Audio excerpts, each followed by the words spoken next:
दोस्तों, मैं फराज मलिक। 2024 का लोकसभा चुनाव आने वाला है। प्रधानमंत्री मोदी जी एक बार फिर से प्रधानमंत्री बनने का सपना देख रहे हैं। चुनाव बड़ा है, इसलिए टाइम भी कम रह गया है। इसकी तैयारी अभी से सभी पार्टियों ने शुरू कर दी है। खासकर बीजेपी की हम बात करेंगे। बीजेपी विकास के मुद्दे के साथ साथ हिंदुत्व के एजेंडे को लेकर आगे बढ़ रही है, और हिंदुत्व का एजेंडा तो चुनाव में जरूर ही नजर आएगा।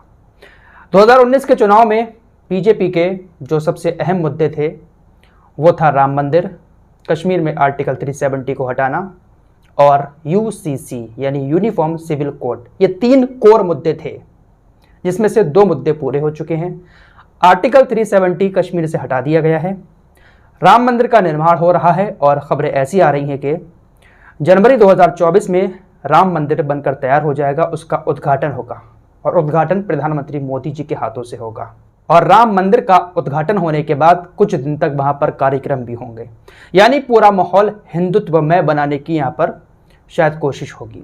चुनाव से पहले इस तरह का माहौल शायद बीजेपी को काफी फायदा पहुंचा सकता है। लेकिन राम मंदिर का जो मुद्दा था 2019 के चुनाव में, बीजेपी कहती थी कि अगर हम सत्ता में आते हैं, प्रधानमंत्री मोदी जी प्रधानमंत्री बनते हैं, तो राम मंदिर का निर्माण हो जाएगा। अब निर्माण तो हो गया, ये मुद्दा खत्म हो गया।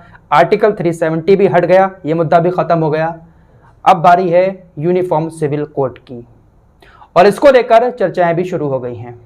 लेकिन इससे पहले खबर आप लोगों को और बता दूं, योगी आदित्यनाथ अयोध्या में गए थे और उन्होंने कहा है कि दुनिया में सबसे अच्छी कोई जगह होगी तो वो अयोध्या होगी।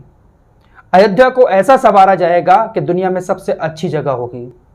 साथ ही साथ उन्होंने कहा कि धार्मिक नगरी है अयोध्या, यहाँ पर शराब और मांस पर प्रतिबंध लगना चाहिए। तो हो सकता है कि राम मंदिर का जब उद्घाटन हो उसके बाद अयोध्या में शराब और मांस की बिक्री पर बैन लग जाए। अब चलते हैं यूनिफॉर्म सिविल कोड की तरफ। ये मुद्दा एक बार फिर से उठना शुरू हो चुका है। विधि आयोग ने देश के राजनीतिक और धार्मिक संगठनों से उनके विचार मांगे हैं। 1 महीने का समय दिया है। धार्मिक और राजनीतिक संगठन और देश के लोग विधि आयोग को अपने अपने विचार देंगे। 1 महीने का समय है।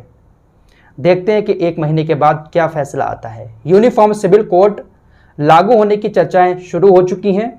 हालांकि इसको एकदम से लागू करना पॉसिबल नहीं है, लेकिन शायद चुनाव से पहले एक ऐसा माहौल बनाया जाएगा यूनिफॉर्म सिविल कोड को लेकर कि शायद बीजेपी अपने साथ एक बड़े समुदाय को जोड़ने में, उनका समर्थन पाने में कामयाब हो जाएगी। आखिर विरोध क्यों होता है इस यूनिफॉर्म सिविल कोड का, जल्दी से आपको यह बात भी बता देता हूं।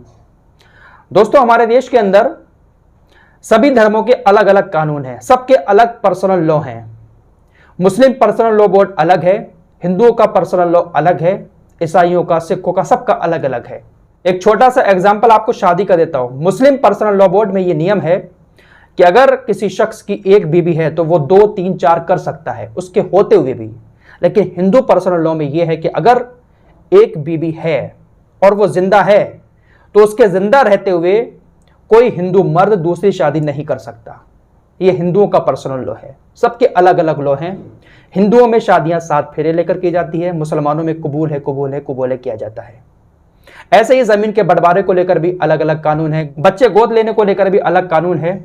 मतलब सारे धर्मों के कानून अलग अलग हैं, क्योंकि भारत एक लोकतांत्रिक देश है। यहाँ पर सभी लोग अपनी अपनी मर्जी से, अपने अपने धर्म के अनुसार, अपने अपने कानून के अनुसार रीति रिवाज अपने करते हैं। लेकिन बीजेपी चाहती है कि देश में यूनिफॉर्म सिविल कोड लागू हो, यानी देश में जितने भी धर्म हैं सभी धर्मों के लिए एक कानून हो।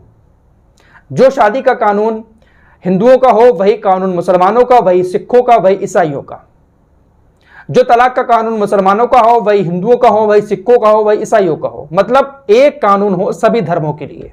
अब विरोध इसका इसलिए होता है, खासकर मुस्लिम समुदाय को आगे किया जाता है कि मुसलमान इसका विरोध करते हैं। वो विरोध इसलिए करते हैं क्योंकि मुस्लिम संगठनों का मानना है कि जब एक समान कानून लागू हो जाएगा, यानी यूनिफॉर्म सिविल कोड लागू हो जाएगा, तो उसके बाद मुसलमानों के शरिया कानून को खत्म कर दिया जाएगा और मुसलमानों के ऊपर भी वही कानून थोपे जाएंगे जो हिंदू धर्म में कानून है। जो हिंदू धर्म के नियम हैं वही नियम मुसलमानों के ऊपर लागू किए जाएंगे। इसलिए यूनिफॉर्म सिविल कोड का विरोध ज्यादातर मुस्लिम संगठनों की तरफ से किया जाता है। अब अगर देश के अंदर यूनिफॉर्म सिविल कोड लागू होता है तो किसके कानूनों को खत्म किया जाएगा, किसके कानूनों को रखा जाएगा? क्या यूनिफॉर्म सिविल कोड लागू होने के बाद मुसलमान भी सिर्फ 1 शादी कर पाएगा? यूनिफॉर्म सिविल कोड लागू होने के बाद सभी धर्मों के बहुत सारे रीति रिवाजों को खत्म कर दिया जाएगा। सिर्फ एक ही कानून होगा सभी धर्मों के लिए, और इसी एजेंडे को अब शायद 2024 के चुनाव से पहले उठाया जाएगा। और इसको बहुत बड़ा मुद्दा बनाने के लिए हमारा मीडिया तो बैठा ही है।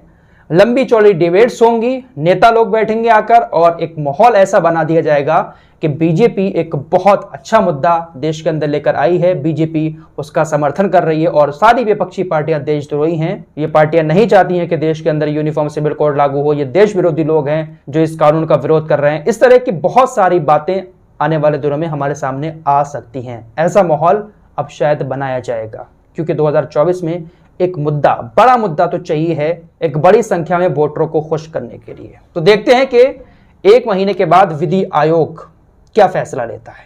फिलहाल इस रिपोर्ट में इतना ही। मिलते हैं एक और नए वीडियो के साथ, तब तक के लिए अपना ख्याल रखें।